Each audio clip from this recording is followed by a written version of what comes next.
প্রিয় চিকিৎসক বন্ধুরা, সালামু আলাইকুম। জেনেসিস অনলাইন ইউনিভার্সিটির পক্ষ থেকে আজকের ফেসবুক লাইভে সবাইকে স্বাগত জানাচ্ছি। আমি ডাক্তার নাজির উম্মুদ্দিন। আপনারা সবাই হয়তো খেয়াল করেছেন, শিল্পায়নের ফলে আমাদের দৈনন্দিন জীবনে ক্যান্সার সৃষ্টিকারী উপাদানের পরিমাণ দিন দিন বেড়েই চলেছে।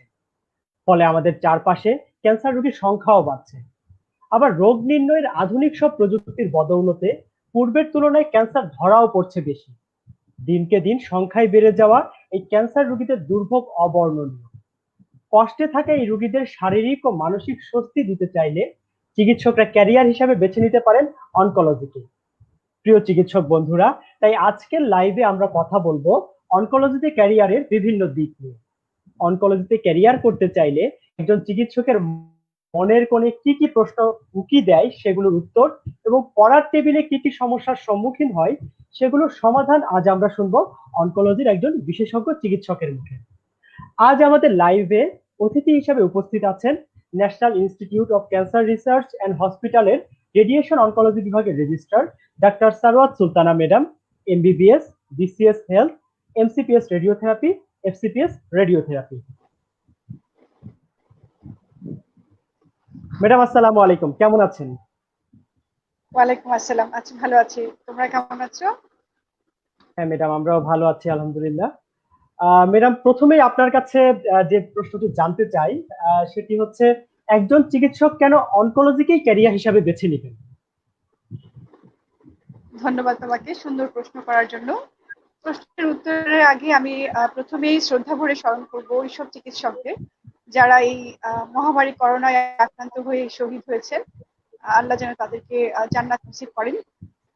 এরপরে চলে আসি কোশ্চেনের অ্যান্সারে, সেটা হচ্ছে কেন অনকোলজিতে ক্যারিয়ার করবেন। এটা আসলে সম্পূর্ণই আপেক্ষিক এবং ব্যক্তিগত ব্যাপার, কিন্তু তারপরেও যে ফ্যাক্ট গুলো আসলে চলে আসে সামনে, সেটা হচ্ছে আমাদের বাংলাদেশে ক্যান্সার চিকিৎসার জন্য যে পরিমাণ পেশেন্ট আমাদের আছে, সে পরিমাণ ক্যান্সার বিশেষজ্ঞ এখনো পর্যন্ত আসলে তৈরি হয়নি। এটা একটা কারণ। আরেকটা কারণ হচ্ছে ফিনান্সিয়াল ফ্যাক্ট। আমাদের অনকোলজি সাবজেক্টটা এখনো মেডিসিন, সার্জারি কিংবা গাইডের মতো এত ওভার স্যাচুরেটেড হয়নি।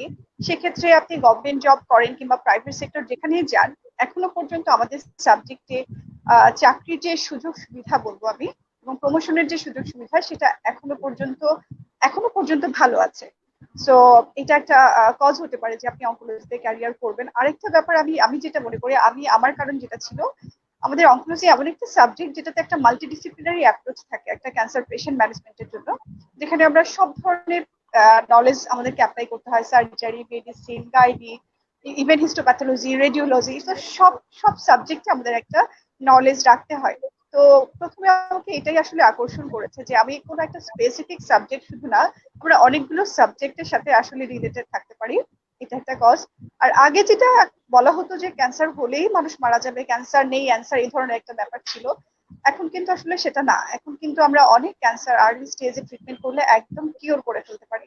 তো যারা মনে করেন যে ক্যান্সার রোগী চিকিৎসা করবো, সব রোগী তো মারাই যাবে, তো এই ধরনের চিন্তা কিংবা এই ধরনের ধ্যান ধারণা এখন আসলে করা ঠিক না। কারণ এখন অনেক অ্যাডভান্স ট্রিটমেন্ট আমাদের বাংলাদেশে চলে এসছে, যাতে করে আমরা পেশেন্টকে একদম কিওর করে ফেলতে পারি। সো এটা একটা কারণ হতে পারে আপনি অনকোলজিতে ক্যারিয়ার করার হিসেবে। ধন্যবাদ। ধন্যবাদ ম্যাডাম। এরপরে আপনার কাছে যে বিষয়টি জানতে চাচ্ছি তা হচ্ছে, বাংলাদেশে অনকোলজির কাজ করার ক্ষেত্র কি কি?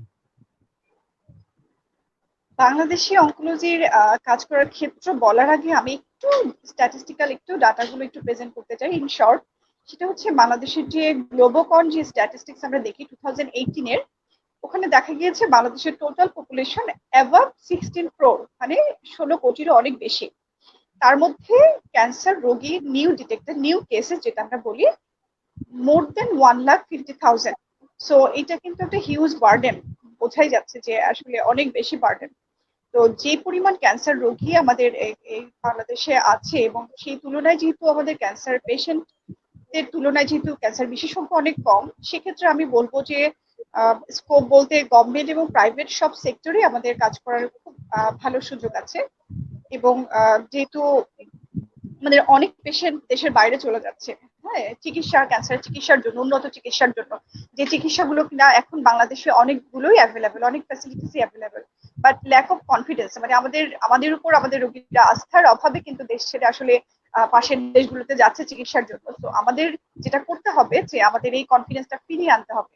আমাদের যারা ক্যান্সার বিশেষজ্ঞ বাংলাদেশে যারা হবেন তারা যেন ওই কোয়ালিটি সম্পন্ন হন, ওইভাবে নিজেকে গড়ে তোলেন, যাতে করে আমরা আমাদের দেশের পেশেন্ট গুলো যেন চিকিৎসার জন্য অন্তত বাইরে যেতে না হয়, অন্তত ক্যান্সার চিকিৎসার জন্য যেন আমরা বাংলাদেশে সেই জিনিসগুলোকে আপডেট করতে পারি, নিজেদেরকে সেই পরিমাণ সেই লেভেলে নিয়ে যেতে পারি। ধন্যবাদ ম্যাডামকে। এর পরের প্রশ্ন যেটি, সেটি আসলে যারা অনকোলজিতে ক্যারিয়ার করতে চায় সবাই ফেস করে। অনকোলজি সম্পর্কে একটু খোঁজ খবর নিতে গেলে অনকোলজির নানান ব্রাঞ্চ তাদের সামনে চলে আসে, ব্রাঞ্চের নাম। আসলে অনকোলজির ব্রাঞ্চ কি কি এবং কোন ব্রাঞ্চ কি নিয়ে ডিল করে, কোন ধরনের পেশেন্ট নিয়ে ডিল করে বা কি কাজ করে, সে সম্পর্কে যদি সংক্ষেপে বলতেন। খুবই সুন্দর প্রশ্ন। আসলে অনকোলজির ব্রাঞ্চ বলি না আমরা, প্রত্যেকটা ইন্ডিভিজুয়াল এন্টিটি, প্রত্যেকটা আলাদাই। যার মধ্যে আমরা রেডিওথেরাপি যেটা বলি, আমরা এফসিপিএস যেটা রেডিওথেরাপি, এটার আরেকটা নাম আছে রেডিয়েশন অনকোলজি। এবং একই কোর্স কারিকুলামে বিএসএমইউ তে আছে, সেটা হচ্ছে অনকোলজি। তো এই একই সাবজেক্ট তিনটা, রেডিয়েশন অনকোলজি, অনকোলজি, রেডিওথেরাপি, এটা একদিকে চলে যাচ্ছে, যেটা কিনা পেশেন্টের রেডিয়েশন নিয়ে ডিল করছে। আর আরেকটা অপশন আছে, সেটা হচ্ছে মেডিকেল অনকোলজি, যেটা কিনা কেমোথেরাপি নিয়ে ডিল করছে।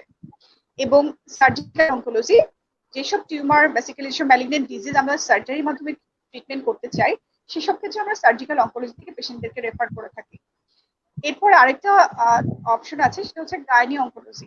গাইনি অনকোলজি হচ্ছে গাইনোকোলজিক্যাল ম্যালিগনেন্সি যেগুলো সার্জারির প্রয়োজন হয়, সেই সেই পেশেন্ট গুলোকে সরাসরি গাইনিক্যাল অনকোলজি থেকে আমরা পাঠিয়ে দিই। আর এছাড়াও আরো কয়েকটা ব্রাঞ্চ আছে, যেমন পেডিয়াট্রিক হেমাটো অনকোলজি, শুধু হেমাটোলজি, পেডিয়াট্রিক অনকোলজি, হেমাটো অনকোলজি যেটা, সেটা শুধু বাচ্চাদের ম্যালিগনেন্ট ডিজিজ গুলো নিয়ে ডিল করে। আর hemato oncology basically blood malignancy গুলো, লিউকেমিয়া, লিম্ফোমা, এই ধরনের যে ডিজিজ গুলো আছে সেগুলো ডিল করে থাকে। আর আমাদের রেডিয়েশন অনকোলজি যেটা কিংবা রেডিওথেরাপি যেটা, এটা কিন্তু বেসিক্যালি শুধু যে রেডিয়েশন নিয়ে ডিল করে তা না, রেডিয়েশন পাশাপাশি কেমোথেরাপি নিয়েও ডিল করে। যত কমপ্লিকেশনের যে ধরনের যে কোনো ধরনের কমপ্লিকেশনের ম্যানেজমেন্ট যদি আমরা চিন্তা করি, সেগুলো কিন্তু সব রেডিয়েশনের মাধ্যমে চিকিৎসা করা হয়। সো রেডিয়েশন, আমি বলবো যে রেডিওথেরাপি কিংবা oncology broad term in sense of others subject. ধন্যবাদ ম্যাডাম। আশা করছি আমাদের চিকিৎসক বন্ধুরা কিছুটা হলেও উপকৃত হবেন এই তথ্যগুলো থেকে। এরপরে নবীন চিকিৎসকরা যে প্রশ্নের সম্মুখীন হয় সেটি হচ্ছে, বাংলাদেশে অনকোলজিতে ক্যারিয়ার করতে চাইলে কি কি পোস্ট গ্রাজুয়েশন ডিগ্রি বা কোর্স তাদের সামনে অপশন হিসাবে থাকে? আচ্ছা, খুবই ধন্যবাদ। যেটা আমাদের মেইন দুটো যে ইনস্টিটিউট কিংবা ইউনিভার্সিটি যদি আমরা বলি, যেটা একটা হচ্ছে Bangladesh college of physician and surgeon, that is BCPS, আর এটা হচ্ছে বিএসএমইউ। সো এই দুটো অর্গানাইজড ইউনিভার্সিটি থেকে আমাদেরকে বেসিক্যালি ডিগ্রি গুলো দেওয়া হয়। বিসিপিএস থেকে আমরা যেটা পাই সেটা হচ্ছে এফসিপিএস এবং এমসিপিএস, দুটো ডিগ্রি, একটা হচ্ছে ফেলোশিপ আর একটা হচ্ছে মেম্বারশিপ। এই দুটো রেডিওথেরাপিতে আছে। এবং আরেকটা হচ্ছে বিএসএমইউ থেকে যেটা দেয় সেটা হচ্ছে এমডি এবং এমএস। এমডি এটা হচ্ছে রেডিয়েশন অনকোলজিতে আছে, শুধু অনকোলজি আছে। এমডি মেডিকেল অনকোলজি আছে। এমডি পেডিয়াট্রিক অনকোলজি আছে। তো এরকম, এবং এমএস আছে সার্জিক্যাল অনকোলজি। এরকম করে হেমাটো অনকোলজি, এরকম করে কিছু ভাগ করা আছে আসলে, যে ইনস্টিটিউট ওয়াইজ ভাগ করা আছে যে কোথা থেকে কোনটা করতে হবে আসলে আলাদা। বেসিক্যালি যদি আমরা ব্রড হেডিং এ বলি, তাহলে এফসিপিএস, এমডি, এমএস, এই তিনটা আসলে হেডলাইন মনে রাখলে আমাদের জন্য এনাফ বাংলাদেশের মধ্যে। ধন্যবাদ ম্যাডাম। এরপরে চিকিৎসকরা যে সমস্যাটার সম্মুখীন হয়, সে কি এফসিপিএস এর জন্য প্রস্তুতি নিবে নাকি এমডির জন্য প্রস্তুতি নিবে? দুইটার মধ্যে সাদৃশ্য বৈসাদৃশ্য আসলে কোন জায়গাটায়, সেটা সম্পর্কে সংক্ষেপে যদি বলতেন। আসলে এমডি এবং এফসিপিএস এর সাদৃশ্য যদি বলি, এখন নতুন কারিকুলামে যদি আমরা চিন্তা করি, নতুন যে সার্কুলারটা হয়েছে বিসিপিএস থেকে, যে আগে এফসিপিএস ছিল 4 ইয়ার্স এর একটা কারিকুলাম, এখন কিন্তু এফসিপিএস টা 5 years curriculum, as MD. MS এ যেরকম 5 ইয়ার্স এর একটা কারিকুলাম, এফসিপিএস ও এখন 5 ইয়ার্স এর কারিকুলাম। সো এখানে ডিউরেশনের দিক দিয়ে তেমন কোনো ডিফারেন্স নাই। এমডি আমি একটু আগে বলেই ফেললাম যে বিসিপিএস থেকে আমরা যেটা পাচ্ছি সেটা হচ্ছে এফসিপিএস, আর বিএসসি থেকে যেটা পাই সেটা হচ্ছে আমাদের এমডি, এমএস, এগুলো দুটোই 5 ইয়ার ডিউরেশন। আজকে ডিফারেন্স হচ্ছে এফসিপিএস আপনি যদি পার্ট ওয়ান নিজে নিজে করে ফেলেন তাহলে আপনি আপনার ট্রেনিংটা আপনার নিজের পছন্দ অনুযায়ী যে কোনো ইনস্টিটিউট আপনি বেছে নিতে পারেন এখনো পর্যন্ত। বাট আপনি যদি এমডি কিংবা এমএস এ ভর্তি হন তাহলে আপনি যে ইনস্টিটিউটে ভর্তি হয়েছেন আপনাকে কিন্তু সেখানেই স্পেসিফাইড থাকতে হবে, এবং তারা যেখানে আপনাকে ব্লগ পোস্টিং দেবে কিংবা যেখানে পোস্টেড করবে সেখানে আপনি যেতে পারবেন, বাট আপনি নিজের ইচ্ছা মতো মুভমেন্টটা করতে পারবেন না। বাট এফসিপিএস এ যে জিনিসটা এখনো পর্যন্ত মেনটেন করা যায় সেটা হচ্ছে নিজের ফিজিবিলিটি অনুযায়ী নিজের অ্যাফোর্ডেবিলিটি অনুযায়ী কিন্তু ট্রেনিংটা কন্টিনিউ করা যায়, যেটা আমি আমি যেটা মনে করি ফিমেলদের জন্য যেটা খুব বেশি আসলে ইম্পর্টেন্ট, যে ট্রেনিং এর যে ব্যাপারটা, একটা লম্বা ডিউরেশন একটা ট্রেনিং করতে হয় মেয়েদের। এখানে দেখা যায় অনেক ম্যাক্সিমাম মেয়েরাই 5 ইয়ার্স আসলে টানা কন্টিনিউ করতে পারে না আসলে। সেক্ষেত্রে এফসিপিএস এর ট্রেনিংটা তার সুবিধা অনুযায়ী টাইম প্লেস অনুযায়ী কিন্তু সে করে দিতে পারে। এটা একটা। আরেকটা হচ্ছে এফসিপিএস পার্ট ওয়ান হওয়ার আগ পর্যন্ত আপনি 2 বছর পর্যন্ত ট্রেনিং করতে পারেন, যেটা কিন্তু এমডি তে সম্ভব না। হ্যাঁ, আপনি এফসিপিএস এর আগে আপনি সাপোজ আপনি এফসিপিএস পার্ট ওয়ান পাস করেননি, কিন্তু আপনার ট্রেনিংটা কিন্তু কাউন্ট হবে before part one up to 2 years. So এটা কিন্তু একটা বেনিফিট আছে আমি মনে করি, যারা ইন্টার্নি করছেন, কেবল ইন্টার্নি শেষ করেছেন, তারা কিন্তু চাইলে এখনই ট্রেনিং এ ঢুকে যেতে পারেন, যেটা আপনার পরবর্তীতে এটা কাউন্ট হবে, যাতে আপনার সময়টা কিন্তু নষ্ট হবে না, সময়টা কাজে লেগে যাবে। ধন্যবাদ ম্যাডামকে সুন্দর পরামর্শ দেওয়ার জন্য। ও এরপরে আরেকটা আরেকটি জিনিস মিস প্রশ্ন। করেছি, sorry, আমি হ্যাঁ, একটু অ্যাড করি। একটা জিনিস মিস করেছি, সেটা হচ্ছে একটা অনারিয়ামের ব্যাপার, যেটা আগে ছিল না।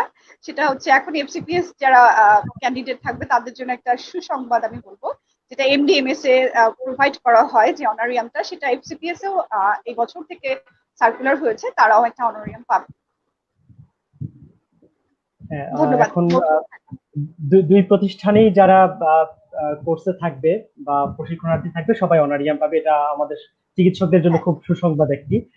এরপরে আরেকটি প্রশ্ন অনেকেই করে, যেমন যারা মেডিসিন বা মেডিসিন অ্যালাইড সাবজেক্টের ট্রেইনি বা পোস্ট গ্রাজুয়েশন করতে চাচ্ছে, তারা অনেকে এমআরসিপি দিয়ে থাকে, যারা সার্জারি তারা অনেকে এমআরসিএস দিয়ে থাকে, বা গাইনিরা এমআরসিওজি, অর্থাৎ রয়্যাল কলেজের বিভিন্ন মেম্বারশিপ পরীক্ষা বা অনেকে রয়্যাল কলেজের বিভিন্ন ফেলোশিপ পরীক্ষা দিয়ে থাকে। তো অনকোলজির ক্ষেত্রে এরকম রয়্যাল কলেজের কোনো মেম্বারশিপ পরীক্ষা আছে কিনা, থাকলে কি, বা সেই সম্পর্কে যদি কিছু বলতেন। আচ্ছা, অবশ্যই আছে। এফআরসিআর যেটা আমরা বলি, ফেলোশিপ অফ রয়্যাল কলেজ, সেটা ফেলোশিপ আছে ক্লিনিক্যাল অঙ্কোলজি বলে, আমরা যেটা রেডিয়েশন অঙ্কোলজি কিংবা রেডিওথেরাপি। আমাদের দেশে আসলে সাবজেক্টটা একটু নামের একটু ডামা আছে, যে একই সাবজেক্ট একই কারিকুলাম, বাট একটু নেমটা একটু ডিফারেন্ট করে ইনস্টিটিউট অনুযায়ী। সো এফআরসিআর সেটা হচ্ছে রয়্যাল কলেজের যে ডিগ্রিটা, সেটা হচ্ছে এমআরসিপি কিংবা এমআরসিএস এর মতোই, সেটা হচ্ছে এফআরসিআর ক্লিনিক্যাল অঙ্কোলজি। আমাদের দেশে বর্তমানে কোনো সেন্টার এখনো নাই এফআরসিআর এর জন্য, বাট আমাদের পাশের দেশ ইন্ডিয়াতে এটা পরীক্ষা পার্ট ওয়ান যেটা সেটা দেওয়া যায়, এবং এটার কিছু ক্রাইটেরিয়া আছে, সেগুলো আমরা যদি এফআরসিআর যে ওদের ওয়েবসাইটটা আছে ওটা যদি একটু সার্চ করি, খুব ইজিলি আমরা সব নিয়ম, সিলেবাস, এভরিথিং কিন্তু ওখানে ওরা খুব সুন্দর করে আপডেট করে রেখেছে। যদি কারো কোনো কোয়ারি থাকে, তারা জাস্ট এফআরসিআর ক্লিনিক্যাল অঙ্কোলজি সার্চ দিলেই কিন্তু একদম ডিটেল ইনফরমেশন ওখানে পেয়ে যাবে, একদম বুক লিস্ট থেকে শুরু করে সবকিছু ওখানে আছে। ধন্যবাদ ম্যাডাম। আমি একটু যোগ করি, সেটি হচ্ছে এফআরসিআর দুইটা পরীক্ষা, পার্ট ওয়ানটা পার্শ্ববর্তী দেশ ইন্ডিয়া থেকেই দেওয়া যাবে এবং পার্ট টুটা ইংল্যান্ডে গিয়ে দিতে হয়। এটা আমাদের রয়্যাল কলেজের কোনো মেম্বারশিপ পরীক্ষা নেই, সরাসরি ফেলোশিপ পরীক্ষা। এবং এটার সিলেবাস এবং কোর্স কারিকুলাম অনেকটা আমাদের এফসিপিএস রেডিওথেরাপির মতোই, পার্ট ওয়ান এবং পার্ট টু। তো যারা এফসিপিএস এ প্রস্তুতি নিচ্ছে তাদের জন্য এটা অনেকটুকুই সহায়ক হবে। এবং পাশ করার পর সরাসরি ইংল্যান্ডে কনসালটেন্ট হিসাবে কাজ করার সুযোগ রয়েছে। এছাড়া England, Ireland, Scotland, Singapore, Malaysia, Indonesia, Thailand, Brunei, এসব দেশেও কনসালটেন্ট হিসাবে, সরাসরি অনকোলজিস্ট হিসাবে কাজ করার সুযোগ রয়েছে। তো কেউ চাইলে সেদিকেও অগ্রসর হতে পারে। এরপরে ম্যাডামের কাছে আমার যে প্রশ্নটি জানার আছে সেটি হচ্ছে, বারবার এই রেডিওথেরাপি সাবজেক্টের কথাটি বারবার উঠে আসছে। তো রেডিওথেরাপি সাবজেক্ট এবং ডিসিপ্লিন বলতে আসলে কি বুঝে? এটা কি অনেকটা মানে থেরাপি বলতে তো সাধারণত আমরা থেরাপিস্ট যারা এখানে কাজ করে টেকনিক্যাল সাবজেক্ট মনে করি, এখানে আসলে ফিজিশিয়ানরা কি এখানে সংশ্লিষ্ট নাকি টেকনিশিয়ান? অনেকের মধ্যে একটু গুলিয়ে ফেলে, এমনকি অনেক কনসালটেন্টরাও অন্য সাবজেক্টে তারাও একটু গুলিয়ে ফেলেন যে আসলে এই সাবজেক্টে আসলে এটা কি বোঝায়, এটা সম্পর্কে যদি সংক্ষেপে একটু বুঝিয়ে বলতেন। আচ্ছা, খুবই সুন্দর প্রশ্ন। এটা আমি নিজে সবসময় ফেস করেছি। একদম পার্ট ওয়ান দেওয়ার শুরু থেকেই রেডিওথেরাপি মানে এই জিনিসটা বোঝাতে গিয়ে আসলে খুব কষ্ট হয়, আমরা অনেকেই সবাই বুঝতে ম্যাডাম, পারে। আমরা যারা এই কোর্সে হ্যাঁ আছি হ্যাঁ সবাই এটা মোটামুটি হ্যাঁ অভিজ্ঞতা হ্যাঁ। আছে। আচ্ছা, আমি একটু একদম শুরু থেকেই বলি। রেডিওথেরাপি আমাদের কাছে যে পেশেন্ট গুলো আসে বেসিক্যালি একদম শুরু থেকে, একদম ডায়াগনোসিস থেকে শুরু করে আমরা কিন্তু একটা ক্যান্সার পেশেন্টের ডায়াগনোসিস থেকে শুরু করে একদম স্টেজিং পর্যন্ত করে থাকি। এটা আমাদের ফিজিশিয়ানদের কাজ। পেশেন্টের স্টেজিং করে ফেললাম এবং পেশেন্টের অ্যাকর্ডিং টু স্টেজ যখন আমরা ট্রিটমেন্ট সেট আপ করে ফেলছি, তখন আমরা দেখছি যে পেশেন্টের রেডিয়েশনের ইন্ডিকেশন আছে কি নাই, কিংবা সার্জারি ইন্ডিকেশন আছে নাকি।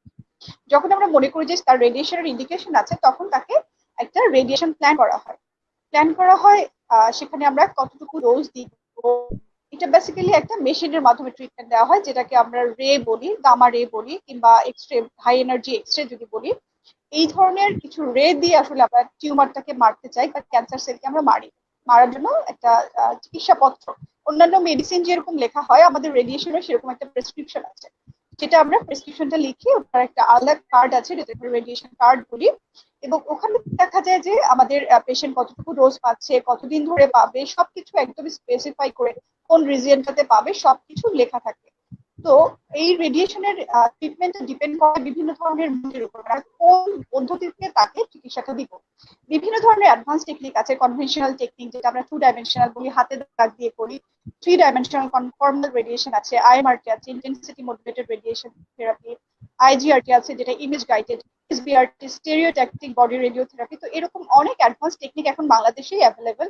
র্যাপিড আর্ক, এ ধরনের সব অ্যাডভান্স টেকনিক কিন্তু এখন বাংলাদেশে অ্যাভেলেবেল। সো এই যে প্রেসক্রিপশনটা কিংবা এই যে রেডিয়েশন প্ল্যানিংটা, এটা বেসিক্যালি রেডিয়েশন অঙ্কোলজিস্ট যে সে করে, অঙ্কোলজিস্ট করে। হ্যাঁ, সে কিন্তু একজন ফিজিশিয়ান, নট টেকনোলজিস্ট। এবং আমরা যে প্ল্যানটা করে দিলাম, প্ল্যানটা করে দেওয়ার পরে এই প্ল্যানটা হিসাব নিকাশ আছে, কিছু হিসাব নিকাশ করতে হয় যে টিউমারটা কোথায় আছে সেটা লোকেট করে আমরা দিই যখন, তখন ওই টিউমারের মধ্যে কতটুকু ডোজ পাবে, সেখানে কিভাবে পাবে, ফিল্ড অ্যারেঞ্জমেন্ট কিভাবে হবে। এই কাজটাতে আমাদের হেল্প করে আমাদের ফিজিসিস্ট, একটা ইম্পর্টেন্ট প্লে রোল করে সে। ফিজিসিস্ট, মেডিকেল ফিজিসিস্ট একজন থাকেন। এরপরে যখন পেশেন্ট মেশিনে চলে যায়, দ্যাট ইজ লিনিয়ার এক্সিলারেটর কিংবা কোবাল-60 থেরাপি মেশিনে যখন পেশেন্ট যায়, তখন সেখানে যারা কাজ করে তারা হচ্ছে টেকনিশিয়ান অথবা টেকনোলজিস্ট আমরা বলি। কিন্তু বেসিক্যালি পেশেন্টের ওই মেডিকেল সেটআপ গুলো, মেশিনের যে ইয়েগুলো, সেই কাজগুলো তারা করে। সো এটা কিন্তু আসলে রেডিওথেরাপি যেটা, এটা কিন্তু আসলে একজনের কাজ না, এটা পুরো একটা টিম ওয়ার্ক। এটা টিম ওয়ার্ক একদম শুরু থেকে শেষ পর্যন্ত। আমি একদম রেডিয়েশন অঙ্কোলজিস্ট থেকে শুরু করে একজন ফিজিসিস্ট, টেকনোলজিস্ট, একজন রেডিওগ্রাফার থেকে শুরু করে সবার কিন্তু এখানে একটা ইনভলভমেন্ট থাকে। সো এটা থেরাপি ঠিক ওই সেন্স যে এখানে আমাদের যেহেতু মেশিনটা ইনভলভ থাকছে, মেশিন নিয়ে আমরা ট্রিটমেন্ট করছি, এই জন্য থেরাপি ইউজ করা হয়। বাট এফআরসিআর ক্লিনিক্যাল অঙ্কোলজি যেটা রয়্যাল কলেজ থেকে দিচ্ছে, ওইটাও কিন্তু ওরা এই থেরাপিটাই দিচ্ছে, বাট আমাদের সাবজেক্টের নামের ভ্যারিয়েশনের কারণে আমরা এই প্রবলেমটা ফেস করি আসলে। এফআরসিআর ক্লিনিক্যাল অঙ্কোলজি তারাও এই রেডিয়েশনের মাধ্যমে ট্রিটমেন্ট করে, এই একই ধরনের কারিকুলামটাই তারা ফলো করে থাকে। আশা করি সবাই বিষয়টা ক্লিয়ার হবে আজকে। ধন্যবাদ ম্যাডাম বিষয়টি পরিষ্কার করে দেওয়ার জন্য। আমরা এতক্ষণ ধরে যা আলোচনা করলাম, এই সবগুলো তথ্য যখন একজন চিকিৎসক সংগ্রহ করে ফেলে এবং সিদ্ধান্ত নেয় সে রেডিওথেরাপিতে এফসিপিএস পার্ট 1 পরীক্ষা দিবে, তখনই তার মাথায় যে প্রশ্নটি আসে সেটি হচ্ছে রেডিওথেরাপি পার্ট 1 এর কোর্স কারিকুলাম কি, আমাকে কি পড়তে হবে, বা ট্রেনিং পিরিয়ডেই বা আমি কি পড়ে পরীক্ষা দিব। তো এই এফসিপিএস রেডিওথেরাপি কোর্স কারিকুলাম সম্পর্কে যদি কিছু বলতেন। আচ্ছা, খুব ইনফরমেটিভ একটা কোশ্চেন সেটা। এফসিপিএস এর কারিকুলাম মেইনলি হচ্ছে এখানে আমাদের 3টা পেপার পরীক্ষা দিতে হয়। 3টা পেপারের মধ্যে এখানে পার্ট 1 এবং পার্ট 2, এটা তো আগে আমরা বলেছিলাম যে এফসিপিএস এর 2টা পার্ট, একটা পেপার পার্ট 1, একটা হচ্ছে পার্ট 2। প্রথমে আমাদের যেটা করতে হয়, প্রথমে পার্ট 1 দিতে হয়। আমরা যখন পার্ট 1 পাস করে গেলাম, তার মানে আমরা এনরোলড এই সাবজেক্টে, আমরা ট্রেনিং করব। ট্রেনিং কমপ্লিট হয়ে গেলে তারপরে আমরা পার্ট 2 দিব।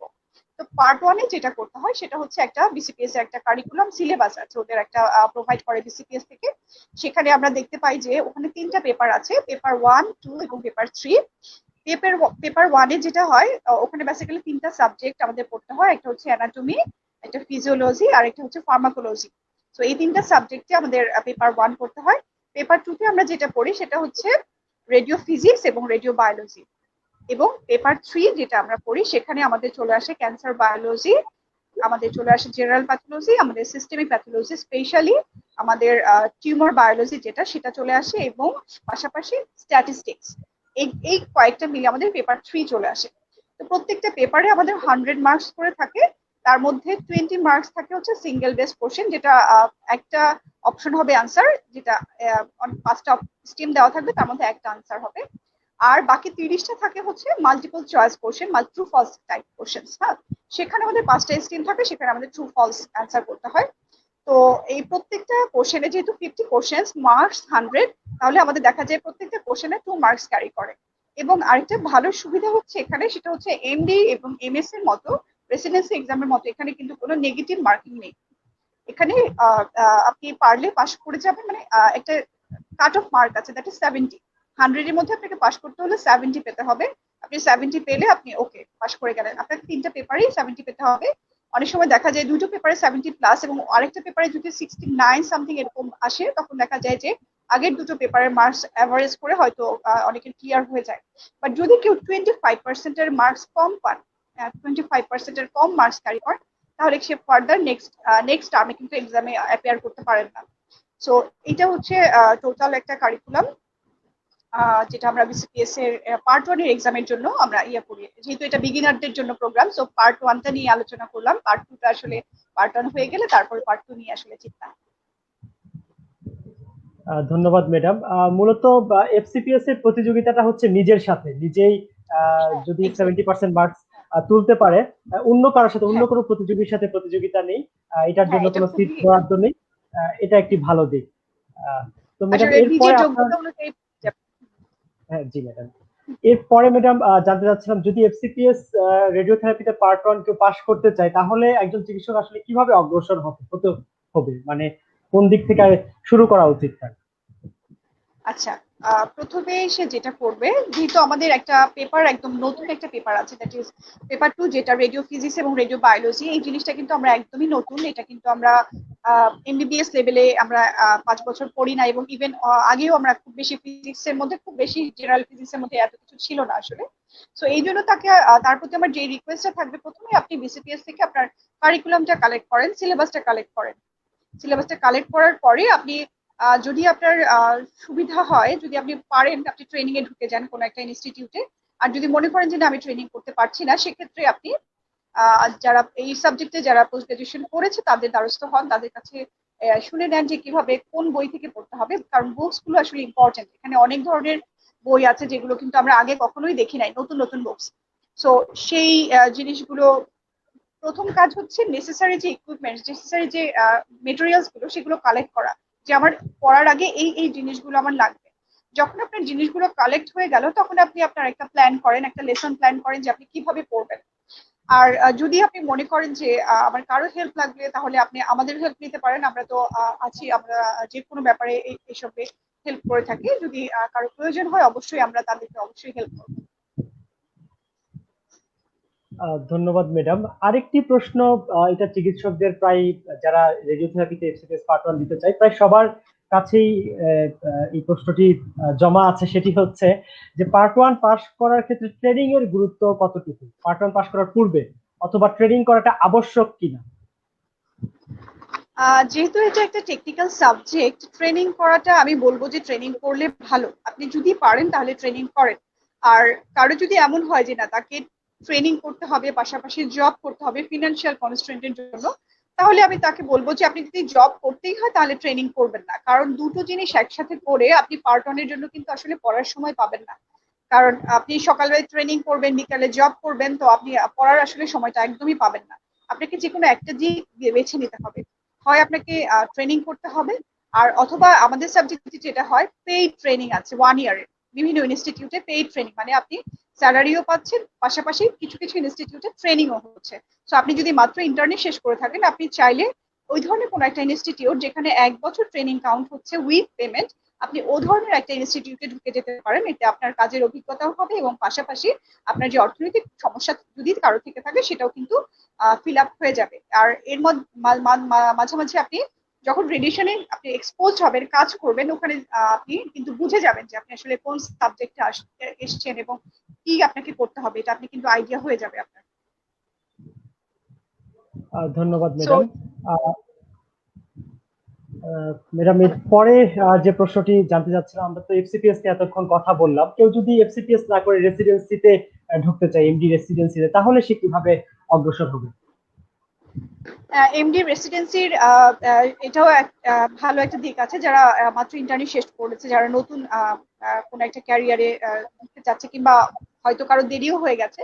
এটা কিন্তু অন্য যে এমডি যে অন্য সাবজেক্টের যে পড়াশোনা আর আমাদের অঙ্কোলজির পড়াশোনা কিন্তু অল দ্য সেম, খুব বেশি কিন্তু ডিফারেন্স নাই, একই একই সিলেবাস, একই কারিকুলাম। সো এমডি আমি বলবো যেহেতু এফসিপিএস একটা নতুন সাবজেক্ট পড়তে হয়, সেক্ষেত্রে একটু টেনশন থাকে এবং হেল্প ছাড়া আসলে হয় না। বাট এমডি কিন্তু আপনি চাইলে নিজে নিজে যদি মনে করেন যে না আমি নিজে নিজেই পড়ে ইয়া করবো, তাহলে আপনি কিন্তু সেটা সম্ভব, কারণ এখানে সব বেসিক সাবজেক্ট গুলোই পড়ানো হয়। তো এখানেও আপনার সার্কুলার হয়, প্রতি অক্টোবর মাসে এক্সাম হয়, যেটা এমডি রেসিডেন্সি। এটা 5 ইয়ার্স কোর্স। আপনারা যদি বিএসএম এর ওয়েবসাইটে খেয়াল করেন, তাহলে আপনারা দেখতে পারবেন যে কখন কখন এই সার্কুলারটা হয় আসলে। আর ওটাতে সব বেসিক সাবজেক্ট পড়তে হয়, অ্যানাটমি, ফিজিওলজি, বায়োকেমিস্ট্রি এবং আদার্স যে ফার্মাকোলজি, প্যাথোলজি, সব সব স্ট্যাটিস্টিক্স, সব ধরনের বেসিক সাবজেক্ট গুলো আমাদের এমডির জন্য প্রয়োজন হয়। অন্য সাবজেক্টের মতো এটা আমাদের এফসিপিএস যেমন একটু ডিফার করে, যেহেতু এটা ফার্স্ট ইয়ারের সিলেবাসের মতো, বাট এমডি কিন্তু আসলে শুরুতেই এন্ট্রান্স এক্সামটা কিন্তু বেসিক অন্য সাবজেক্টের মতো, এখানে কিন্তু স্পেশালাইজড কিছু নেই, একই রকম অন্য এমডির মতো। ধন্যবাদ ম্যাডাম। আসলে রেডিওথেরাপিতে এফসিপিএস পার্ট 1 এটা বেশ অপ্রচলিত একটি ডিসিপ্লিন। সেক্ষেত্রে আমাদের পড়াশোনার ক্ষেত্রে অনেক রকমের সমস্যার সম্মুখীন হতে হয়, বইপত্র জোগাড় করা বা সঠিক গাইডলাইন খুঁজে পাওয়া। তো এই এই ক্ষেত্রে জেনেসিস কিভাবে চিকিৎসকদের সহযোগিতা দিয়ে থাকে বা কি ধরনের সহযোগিতা দিয়ে থাকে? আচ্ছা, জেনেসিস কিভাবে সহযোগিতা দেয় তার আগে আমি একটু একটু বলে নিই, নিজের ব্যাকগ্রাউন্ডটা একটু বলি। সেটা হচ্ছে আমি 2013 সালের জুলাইতে পাশ করি। আমার যখন 2 বছর ট্রেনিং হয়ে যায়, তারপরে কিন্তু আমি এফসিপিএস পার্ট 1 পাশ করি। তার মানে কতটা পেইনফুল স্টেজের মধ্যে দিয়ে পার করে আমাকে আসতে হয়েছে। আমার মনে হয়েছে যে এই যে ফিজিক্স এবং রেডিও ফিজিক্স এবং রেডিও বায়োলজি, এটা কিন্তু শুরুতে আমাকে এই কষ্টটা আসলে দিয়েছিল, কারণ আমি নিজে নিজে পড়েছি, তখন আসলে বুঝতে পারিনি যে কিভাবে পড়তে হবে কিংবা কোথা থেকে কি করতে হবে, অনেকটা সময় কিন্তু আসলে পার হয়ে গেছে। তো এই এই কষ্টটা থেকে, এই ফিলিংসটা থেকে যখন জেনেসিস থেকে আমাকে বলা হলো 2014 সালে, আমি যখন পাশ করলাম 13 সালে, যে আপনি এই যে ফিজিক্সের যে পেপার 2 এটা কি আপনি পড়াবেন কিনা, তো আমি কিন্তু সেই 2013-তে পাশ করেছি জুলাইতে, আমি কিন্তু 14তেই একদম নির্দ্বিধায় কোনো চিন্তা ছাড়াই রাজি হয়েছি। কারণ আমার কাছে মনে হয়েছে যে এটা আসলে খুবই জরুরি। কারণ এই সাবজেক্টে ক্যারিয়ার করতে হলে, আমি যদি এফসিপিএস ফেলোশিপ করতে চাই, তাহলে আমাকে অবশ্যই রেডিও ফিজিক্স এবং রেডিও বায়োলজি সম্পর্কে ক্লিন কাট আইডিয়া রাখতে হবে। তা না হলে কিন্তু 100-এর মধ্যে 70 তোলা এত ইজি হবে না আমার জন্য।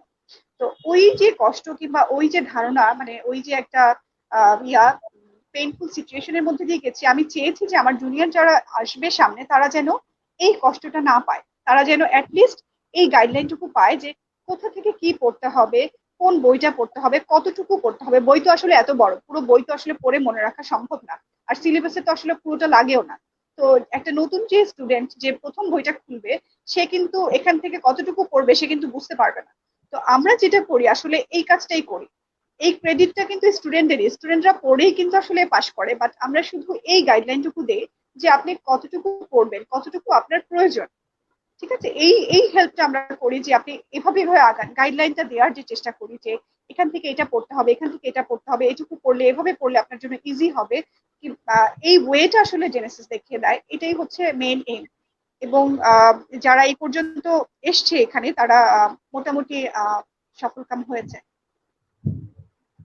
এবং আরেকটা আহ, জিনিস আমি একটু শেয়ার করি, সেটা হচ্ছে আমরা শুধু ফিজিক্স এবং বায়োলজি যে করি তা না, আমি পুরো এফসিপিএস এর কারিকুলাম ধরে, that is paper 1, paper 2, paper 3, তিনটা পেপারই ইন্ডিভিজুয়ালি আলাদা করে আমরা এখানে ক্লাস নেওয়ার চেষ্টা করি, যাতে করে স্টুডেন্টরা শুধু ফিজিক্স কিংবা বায়োলজি পড়েই যেন তারা এখানে থেকে চলে না যায়, তারা যেন পুরো কারিকুলামটা সম্পর্কে একটা আইডিয়া নিয়ে যায়, যেন একটা পেপার পাশ করে আরেকটা পেপার ফেল করে তো আসলে লাভ হয় না। সো তিনটা পেপার সম্পর্কে যেন তার একটা ক্লিন কাট আইডিয়া হয়, সেই চেষ্টাটাই আসলে এখানে করা হয়ে থাকে। ধন্যবাদ ম্যাডাম। আমি এখানে একটু যোগ করতে চাই, সেটি হচ্ছে আমি ম্যাডামের সরাসরি ছাত্র।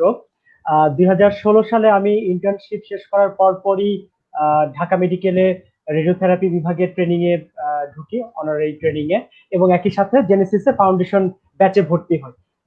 মূল উদ্দেশ্য ছিল যাতে আমি রেডিও ফিজিক্স এবং রেডিও বায়োলজির যে ক্লাসগুলো সারওয়াত ম্যাডাম নেন সেগুলো করতে পারি। তো আমি আলহামদুলিল্লাহ এই ট্রেনিং থেকেও এবং এই ক্লাস থেকে দুই জায়গা থেকে আমি ভীষণভাবে উপকৃত হয়েছি, এবং 2016 জুলাই প্রথমবারই আমি আমার এফসিপিএস পার্ট ওয়ানটা ক্লিয়ার করতে পেরেছি। তো আমি আশা করব যে যারা এফসিপিএস পার্ট ওয়ান একবার দিয়েছেন বা বেশ কয়েকবার ধরে দিচ্ছেন, এখনো ক্লিয়ার করতে পারছেন না বা পরিকল্পনা করছেন একদমই ফ্রেশার্স, এফসিপিএস রেডিওথেরাপিতে পার্ট ওয়ান দেওয়ার চিন্তা ভাবনা করছেন, তারা জেনেসিসের এই ক্লাসগুলো করতে পারেন। এবং যদি ট্রেনিংও করেন ম্যাডাম থাকে বা যদি অন্য জবও করতে না হয়, তাহলে মনে হয় এই ট্রেনিং এবং এই জেনেসিসের এই ক্লাসগুলো আমার মতো আপনাদেরকেও ভীষণভাবে উপকৃত করবে। চিকিৎসক বন্ধুরা, আমরা একটি ভিডিও ক্লিপস দেখব। এই ভিডিও ক্লিপসে আমাদের জেনেসিসের সাবেক বিভিন্ন শিক্ষার্থী যারা রেডিও ফিজিক্স এবং রেডিও বায়োলজির ক্লাস করেছেন এবং এফসিপিএস রেডিওথেরাপি পার্ট ওয়ানে সফলতা পেয়েছেন, তাদের অভিজ্ঞতাগুলো আমরা এখন একটি ভিডিও ক্লিপসের মাধ্যমে শুনবো।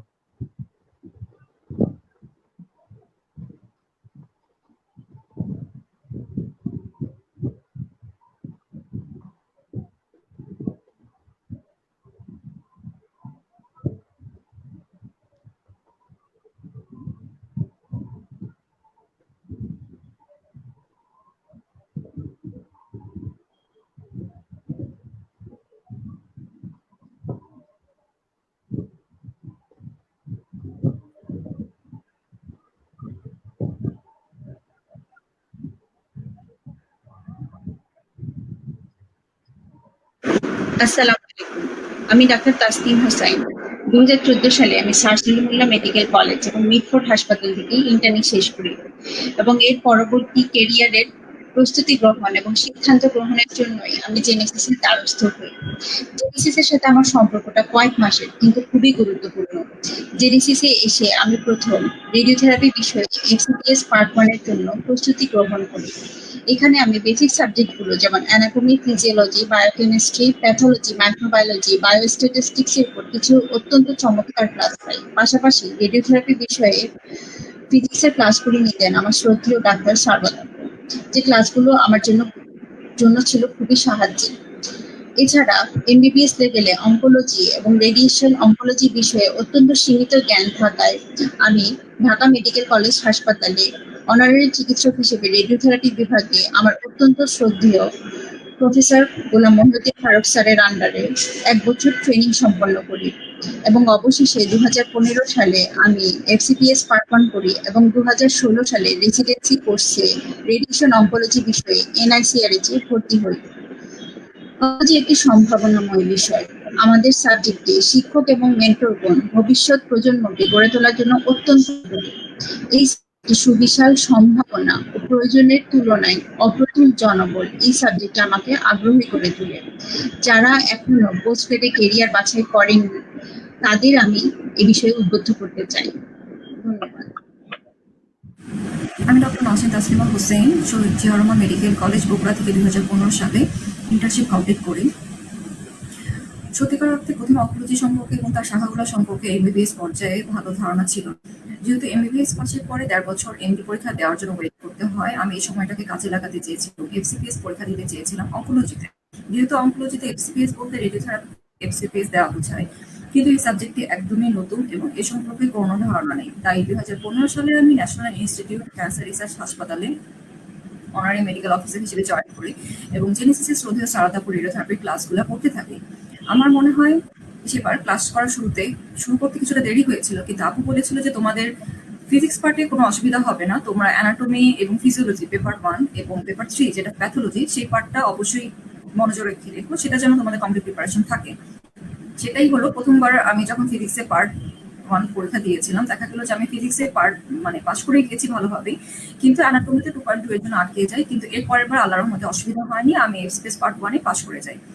এবং এই ক্ষেত্রে আমাকে অবশ্যই আপু করা ক্লাসগুলো, যে আপু রেডিওথেরাপি যে ক্লাসগুলো নিত এবং যে মডেল টেস্টগুলো দিয়েছিলেন, সেগুলো অনেক কাজে দিয়েছিল। এ কারণে আমি আমার সাজেশন থাকবে যারা রেডিওথেরাপিতে এমসিপিএস পার্ট 1 দিতে চান তারা জেনেসিসের যে ক্লাসগুলো আপু নিয়ে থাকে, সারদ আপু যে ক্লাসগুলো নিয়ে থাকে সেই ক্লাসগুলো আপনারা করে ফেলুন এবং আশা করি আপনারা অনেক উপকৃত হবেন। আমি জেনেসিসের উত্তরোত্তর সাফল্য কামনা করছি। আসসালামু আলাইকুম, আমি ডাক্তার সাইকোমেট্রিশিয়ান। আমি MD resident radiation oncology March 2018 সেশনে national institute of cancer research and hospital আছে ফেজ এতে। আমি অ্যাকচুয়ালি আমি যখন ইন্টার্নশিপে ছিলাম তখন থেকে আমার এই অনকোলজিতে আসার ব্যাপারে একটা ছিল। আমার কিভাবে যেন আমি ময়মনসিংহ মেডিকেলে ইন্টার্নশিপ করেছি এবং আমার বেডগুলোতে আমাদের ওখানকার ছিল হচ্ছে আউটডোর ডিপার্টমেন্ট হিসেবেই ছিল রেডিওথেরাপি ডিপার্টমেন্টটা। ওখানে যত কেমো ছিল পরে আমরা ইনডোরে মানে মাদার ওয়ার্ডগুলোতে গাইনি সার্জারি মেডিসিন ওখানে ইনডোরে কেমোথেরাপিগুলো গুলে আমরা ইন্টার্নরা দিতাম। তো তখন থেকে আসলে আমার বেডগুলোতে কিভাবে যেন এই পেশেন্টগুলো মানে বেশি পড়তো এবং তাদের এই লং যে একটা ক্ষুদুর্দশার যে জার্নিটা আমাকে খুব তখন থেকে টাচ করতো। তো এভাবেই আসলে এই সাবজেক্টটাকে ক্যারিয়ার হিসেবে নেওয়া। কিন্তু আমি যখন আসলাম ক্যারিয়ার করতে চাচ্ছিলাম তখন যেটা হলো আমি মানে এই রেডিয়েশন ফিজিক্স, রেডিয়েশন বায়োলজি এই চ্যাপ্টার মানে সাবজেক্টগুলো একদম নতুন ছিল আমার কাছে। তো আমি 2013 সালে ইন্টার্নশিপ শেষ করে আসি এবং তখন থেকেই খোঁজখবর নেই। তো 2015 সালে জানুয়ারি সেশনে প্রথমবার এফসিপিএস পরীক্ষাতে বসিও, কিন্তু আসলে সবকিছুই আমার নতুন ছিল।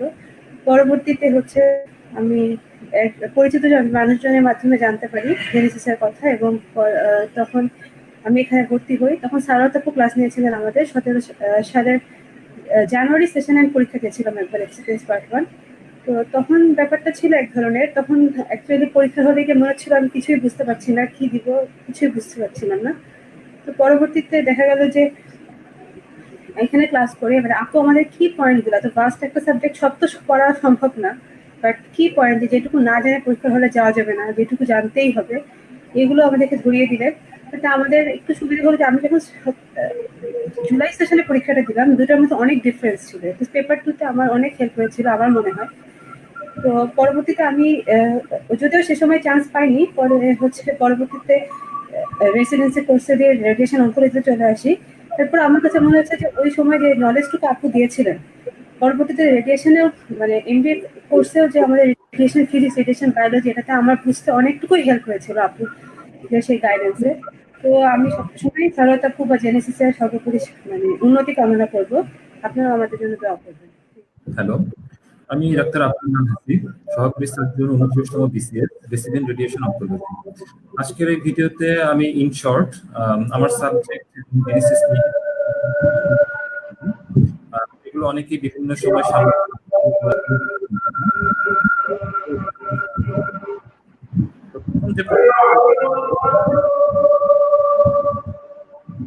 আসলে সাবজেক্ট চয়েসটা খুবই গুরুত্বপূর্ণ।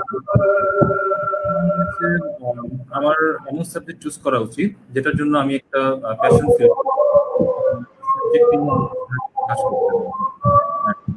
I could definitely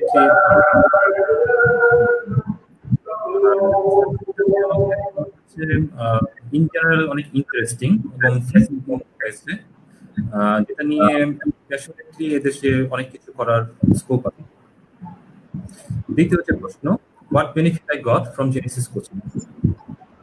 আসলে কোচিং আপনি রেসিডেন্সি কিংবা পার্ট 1 যেখান থেকে করেন না কেন সবচেয়ে বেশি যেটা দরকার সেটা হচ্ছে ডেডিকেশন এবং হার্ডওয়ার্ক। এটা সম্পূর্ণ আপনার নিজের। তো জেনেসিস থেকে আমি যে হেল্পটা পেয়েছি সেটা হচ্ছে গাইডলাইন, যেটা আমার কাছে কমপ্লিট মনে হয়েছে। আরেকটা যেটা সেটা হচ্ছে জেনেসিসে বিভিন্ন সময় যে পরীক্ষা সেগুলোর মাধ্যমে আমি নিজের কম্পিটিটিভনেসটাকে অ্যাসেস করে ট্রাই করতাম, আমার প্রিপারেশনটা কেমন হচ্ছে বা কোথাও কোনো ল্যাকিংস আছে কিনা সেটা আমি হচ্ছে সে অনুযায়ী অ্যাড্রেস করা ট্রাই করতাম।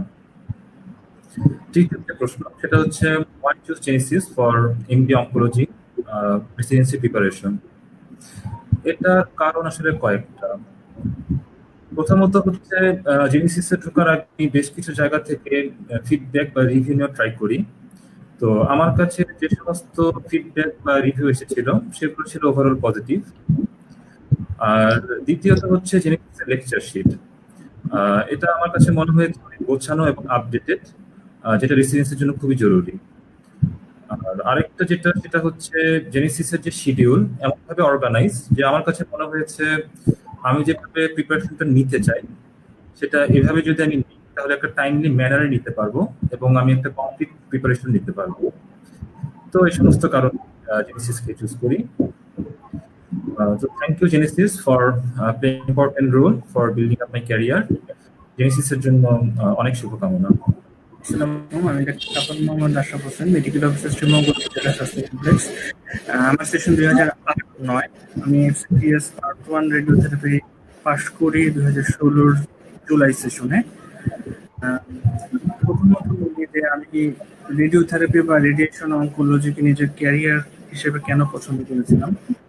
তো মূলত আসলে ইন্টার্নি করার সময় আসলে অনকোলজির উপরে ফ্যাসিনেশনটা আমি আসলে ফিল করি যে অনেকে তো মেডিসিনে যাচ্ছে, সার্জারিতে যাচ্ছে, গাইনিতে যাচ্ছে।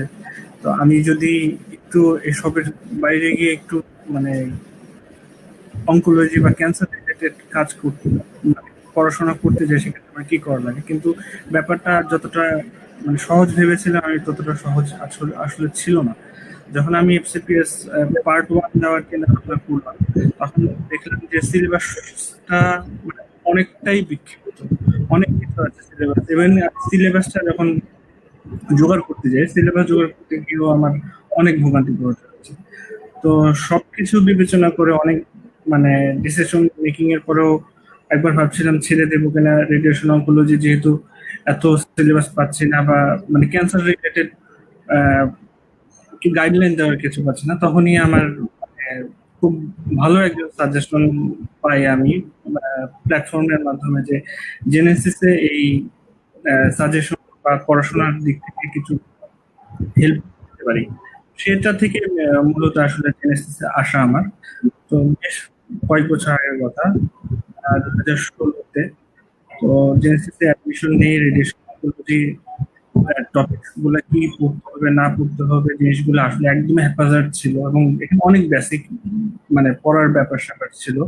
এটা খুবই ইজি হয়েছে। ডক্টর আমাদের সারওয়াত ম্যাডাম ছিলেন, উনি একদম ধরে ধরে পড়িয়েছেন যে কোন জিনিসটা কি, বেসিক কি, রেডিও ফিজিক্স কিভাবে করতে হবে, রেডিও বায়োলজির কি কি জিনিস আছে, কোন জিনিসগুলো বারবার কোশ্চেন আসছে, বারবার কোশ্চেন থেকে একই কোশ্চেন রিপিটেডলি আসছে কোনগুলা, কোন জিনিসগুলো আমি একদম মিস করতে পারবো না, মানে বোঝার জিনিসগুলো রেডিও ফিজিক্স এর এই ইকুয়েশন গুলো আছে বা যেগুলো আমাকে যত করতে হবে সেই গাইডলাইন একদম এক্সাক্ট গাইডলাইনটা আমি পাই হচ্ছে ম্যাডামের কাছ থেকে।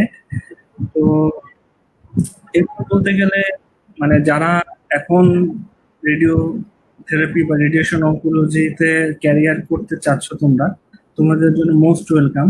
আমাদের জন্য এটা খুব ফ্লারিশিং একটা সাবজেক্ট ভবিষ্যতে হবে, কারণ বাংলাদেশে বর্তমানে রেডিয়েশন অনকোলজি বা ক্লিনিক্যাল অনকোলজিতে অনেক উন্নতি হয়েছে।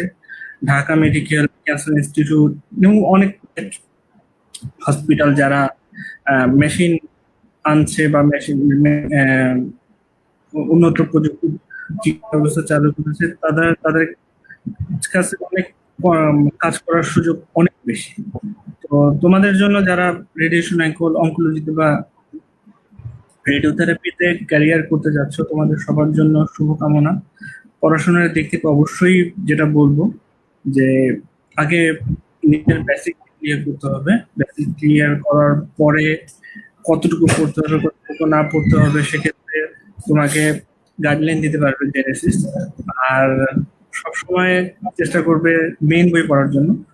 প্যাথোলজির ক্ষেত্রে প্যাথোলজির যেই টপিক গুলো আছে ক্যান্সার রিলেটেড যেই টপিক গুলো আছে সেগুলো ভালো মতো পড়বে। আর ফিজিক্স রেডিও বায়োলজি জেনেসিস এ খুবই চমৎকার ভাবে বেসিক গুলো ক্লিয়ার করে দেওয়া হয়। আশা করি এখনো জেনেসিস তাদের এই মানটা বজায় রেখেছে। তোমাদের সবার জন্য শুভকামনা। রেডিয়েশন অনকোলজি ক্লিনিক্যাল অনকোলজি বাংলাদেশে অন্যতম চিকিৎসা পথ প্রদর্শক হয়ে থাকুক। আল্লাহ হাফিজ। হ্যালো ডিয়ার ডক্টরস, আমি ডক্টর রেজওয়ান ইসলাম। 2014-তে আমি এমবিবিএস পাশ করি এবং 2018 জানুয়ারিতে আমি রেডিয়েশন অনকোলজিতে এফসিপিএস পার্ট 1 পাশ করি। তো অনকোলজি হচ্ছে একটা ইভলভিং সাবজেক্ট আমি বলবো। এখানে পেশেন্ট যেমন বাড়ছে তেমনি আমাদের ট্রিটমেন্ট অনেক ওয়াইড হচ্ছে। এটা একটা মাল্টিডিসিপ্লিনারি অ্যাপ্রোচ আমি বলবো। এখানে আপনার কেমোথেরাপি, রেডিওথেরাপি এবং সার্জারি সবগুলো আছে। রেডিয়েশন অনকোলজিতে আপনার এই কেমোথেরাপি প্লাস থেরাপি দুটো নিয়ে কাজ করাটা সুযোগ থাকছে। তো যার কারণে হচ্ছে আমার এই সাবজেক্টটা বেছে নেওয়া বেসিক্যালি। প্লাস আমার অনকোলজিতে ক্যারিয়ার করার আগে থেকে ইচ্ছা ছিল। তো আমরা জানি এই সাবজেক্টের এফসিপিএস পার্ট ওয়ানে দুইটা খুব কঠিন টপিক, মানে আমরা মনে করি খুব একটা খুব কঠিন টপিক থাকে, সেটা হচ্ছে রেডিও ফিজিক্স এবং রেডিও বায়োলজি, যেটা হচ্ছে আপনার পেপার টুতে কভার করে। তো দুইটা সাবজেক্ট নিয়ে আমরা সবাই ভয় থাকি, ভয় থাকা স্বাভাবিক, কারণ এই দুটো সাবজেক্ট নিয়ে এমবিবিএস লেভেলে খুব একটা জানাশোনা আমাদের না। এই জন্যই আমরা এই সাবজেক্টে অনেকে পরীক্ষা দিতে ভয় পাই। তো আমি বলবো এটা নিয়ে ভয়ের কিছু নাই। আপনারা যদি কোনো একজন মেন্টরের আন্ডারে ভালো গাইডলাইন পান, সেক্ষেত্রে আমার কাছে মনে হয় না এই সাবজেক্টে এফসিপিএস পার্ট 1 পাস করা খুব একটু কঠিন কিছু হবে। তো যার কারণেই হচ্ছে 2018-তে আমি জেনেসিসে ভর্তি হই এবং জেনেসিস থেকে আমি একজন ভালো মেন্টরের আন্ডারে এই সাবজেক্টের প্রপার গাইডলাইন নিয়ে পরীক্ষায় বসি এবং পার্ট 1 পাস করি।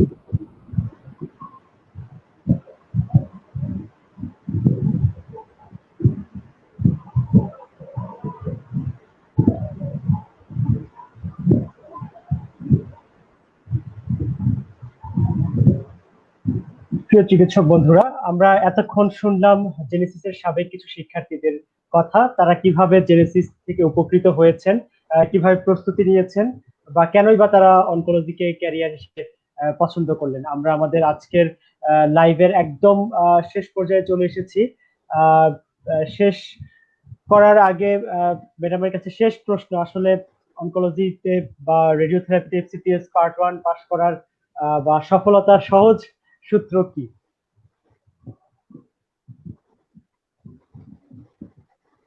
সফলতার সূত্র আসলে নির্ভর করে এক একজনের উপরে। তবে আমি যেটা মনে করি, আমার ব্যক্তিগত যে চিন্তা কিংবা আমার ব্যক্তিগত যে মতামত, সেটা হচ্ছে আন্তরিকভাবে লেগে থাকতে হবে। মানে যেটাই করি না কেন, আমরা যে জিনিসটাই করতে চাই না কেন, নিজের আত্মবিশ্বাস থাকতে হবে যে না, আমি এটা করব, আমি এটা পারবো। আমাদের হতাশ হওয়া যাবে না শুরুতেই, ভয় পাওয়া যাবে না, ভয়কে জয় করতে হবে, আমাদেরকে পরিশ্রম করতে হবে। আমি একটু অ্যাড করি, আমার জাস্ট 2018-19-এর দুটা সেশনে লাস্ট ক্লাস পর্যন্ত, আমাদের এমনি রেডিওথেরাপিতে কিংবা radiation oncology student com, but FCPS part 1 এর যে দুইটা সেশন আমি পরপর ক্লাস নিয়েছিলাম, আমার মনে আছে লাস্ট ক্লাস পর্যন্ত একজন করে স্টুডেন্ট ছিল। মানে প্রথমে দেখা যায় ক্লাস ভরা, আস্তে আস্তে কমতে কমতে দেখা যায় একদম লাস্ট ক্লাসে শুধু একজন স্টুডেন্ট ছিল। এবং এটা শুধু এক টার্মে না, পরপর 2 টার্মে এরকম হয়েছে। এবং আলহামদুলিল্লাহ যে ওই 2 টার্মে ওই পুরো সেশনে আমাদের রেডিওথেরাপিতে যে পার্ট 1 হয়েছে, পুরো সেশনে একজন করেই পার্ট 1 হয়েছিল, এবং সেই দুইজন ছিল ওই 2 সেশনে আমার সেই দুজন স্টুডেন্ট। সো আলহামদুলিল্লাহ, আমি খুব হ্যাপি যে আসলে এটা ডিপেন্ড করে ডিভোশনের উপরে। আমি আসলে কিছুই করি না, যারা নিজেরা আন্তরিকভাবে চেষ্টা করে তারাই সফল কাম হয়। আমরা শুধু পথ দেখিয়ে দিতে পারি, গাইডলাইন দিতে পারি। তো সবার প্রতি এই রিকোয়েস্টটাই থাকবে যে যেটাই আমরা করতে চাই, যেখানেই যেতে চাই, আমরা একটু ডিভোটেডলি করব, যেন আমরা সফলকাম হয়ে ফিরি। আর যারা রেডিওথেরাপি কিংবা অনকোলজি সাবজেক্টে আসতে চায়, তাদের প্রতি আরেকটা রিকোয়েস্ট যে আমরা শুধু সিম্প্যাথি না, আমাদের অবশ্যই একটা এমপ্যাথি থাকতে হবে আমাদের পেশেন্ট ট্রিটমেন্টের জন্য। কারণ আমাদের পেশেন্ট যারা আছেন তারা আসলে খুবই বাংলাদেশের ম্যাক্সিমাম পেশেন্টই খুবই গরিব এবং দুঃস্থ, এটা একটা ব্যাপার। আরেকটা হচ্ছে তারা খুবই অসহায়। একটা মানুষ যখন মনে করে যে না, আমি আসলে মারা যাব, এই ধরনের মন মানসিকতা সারাক্ষণ নিয়ে যারা বয়ে বেড়ায়, তাদের কিন্তু এটা আসলে খুব কষ্টদায়ক। তারা সবসময় এমনি একটা মানসিক কষ্টের মধ্যে থাকে। তারপরে ক্যান্সারের চিকিৎসাটাও ব্যয়বহুল। সেক্ষেত্রে আমরা যারা ফিজিশিয়ান হব কিংবা আমরা যারা এই রোগের বিশেষজ্ঞ হব, তাদেরকে অবশ্যই এমন ব্যবহার কিংবা এমন আচরণ রোগীদের প্রতি করতে হবে যাতে করে আমাদের থেকে অন্তত রোগীরা কোনো ধরনের কষ্ট তারা না পায়। আমরা হয়তো অনেক রোগীকে ভালো করতে পারি না, অনেক রোগীর জন্য কিছুই করতে পারি না, কিন্তু আমরা সুন্দর করে কথা বলতে পারি, আমরা পেশেন্টকে অ্যাটলিস্ট আশ্বস্ত করতে পারি যে আপনার জন্য আমরা সর্বোচ্চ যতটুকু করা যায় আমরা করার চেষ্টা করব। এইটুকুই। আমরা তো আসলে এর বেশি কিছু করতে পারি না, সবকিছুই আমাদের সৃষ্টিকর্তার হাতে। এই বলে আমি সবাইকে ধন্যবাদ জানাচ্ছি, মুবিনকেও ধন্যবাদ জানাচ্ছি, এবং স্পেশালি ধন্যবাদ জানাচ্ছি জেনেসিস অনলাইন ইউনিভার্সিটি, যারা আজকে আমাকে এই সুযোগটা করে দিয়েছে, যারা এই সাবজেক্টে ক্যারিয়ার করতে চায় তাদের উদ্দেশ্যে কিছু বলার জন্য। সর্বোপরি সবাইকে বলবো ভালো থাকবেন, এই করোনা মহামারী ইয়েতে আপনারা সাবধানে থাকবেন, আমার জন্য দোয়া করবেন। ধন্যবাদ। ম্যাডাম, শেষ করার পূর্বে আরেকটি প্রশ্ন, এটি আমাদের ফেসবুক লাইভ দেখছেন একজন দর্শক সামিয়া তাহলিন, তিনি করেছেন ট্রেনিং কোন কোন ইনস্টিটিউটে করা যেতে পারে। যারা পার্ট 1 দিতে চায়, আমাদের এখানে ট্রেনিং এর বেশ কিছু কথা চলে এসেছে। তো ওনার প্রশ্নটি হচ্ছে ট্রেনিং কোন কোন ইনস্টিটিউটে করা যেতে পারে, সরকারি বা বেসরকারি ভাবে যদি ভাগ করে বলতেন। আচ্ছা, ট্রেনিং ইনস্টিটিউট ঢাকার মধ্যে আমি যদি বলি, ঢাকায় হচ্ছে ঢাকা মেডিকেল একটা ইম্পর্টেন্ট একটা institute, national institute of cancer research and hospital যেটা মহাখালীতে আছে সেটা, আর হচ্ছে বিএসএমইউ। তো এই তিনটা ইনস্টিটিউটে আমাদের মেইনলি মেশিন আছে এবং এখানে অ্যাক্টিভলি ট্রেনিং কাউন্ট হচ্ছে।